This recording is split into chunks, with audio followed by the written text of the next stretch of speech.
Let us see the economic life of the people during the Sultanate period.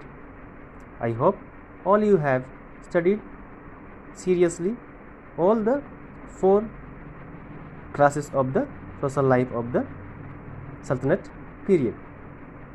So let's start. The main occupation during the Sultanate era was agriculture.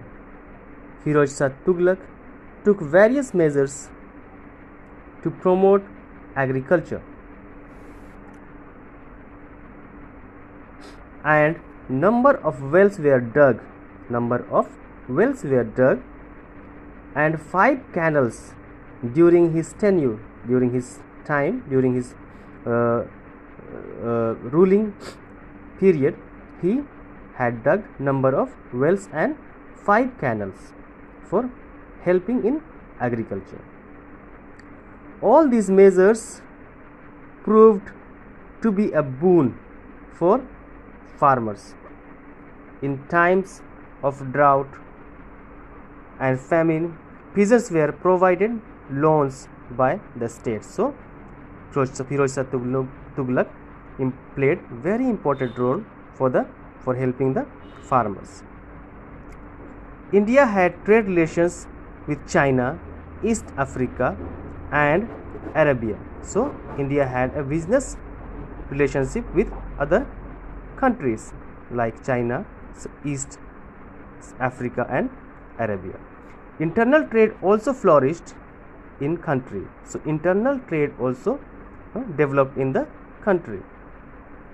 In North India, Delhi was main center for trade. So, Delhi was the main business center. It was a market for sale and purchase for goods such as wheat, rice, sugar, cotton, textile, fine silk, metal, and ivory handicrafts. Alauddin Khilji introduced a number of economic reforms due to which the prices of essential goods remained reasonable during his reign. Firoz Shah Tughlaq abolished unjust taxes, which resulted in rapid growth in trade. Sikandar Lodi was also introduced many economic reforms which encouraged trade and industry.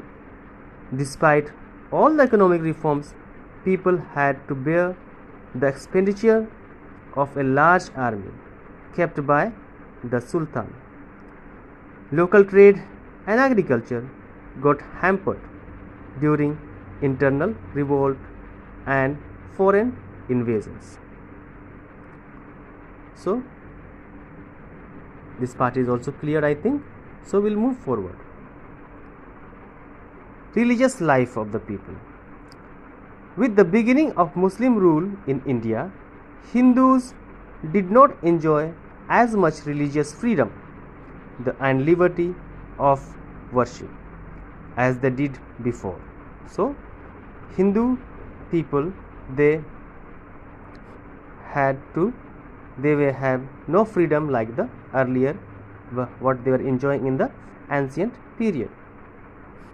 A minaret is the lofty turret of a mosque from which the muezzin calls the faithful to prayer.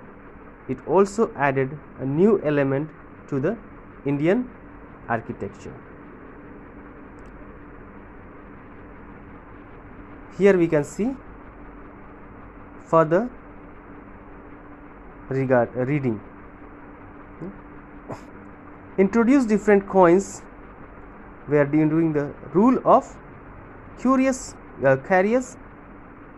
sultans. Muhammad Ghori introduced coins of bull horseman. Bakhtiyar Khilji issued gold coins in his master's name.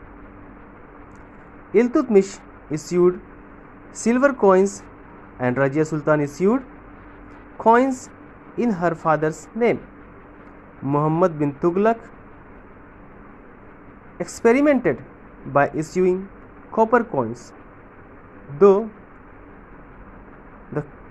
the idea of copper coins failed, it did set a new trend in coinage. Besides being replicas of the art and culture of the period, the coins had many other economic advantages as well. So we'll go forward. A special religious tax called jizya was imposed, jizya kar we can say, imposed on them. They were prohibited from worshipping openly. People were not allowed to worship openly or spreading religious propaganda.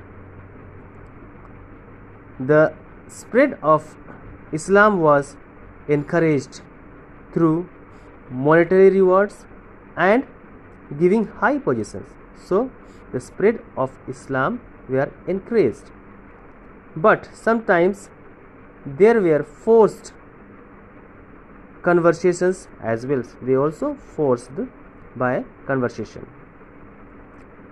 During the Turkish rule, group of Sufi saints migrated to India from other Muslim countries. Okay, so some Sufi saints were there. They left India and moved to other countries.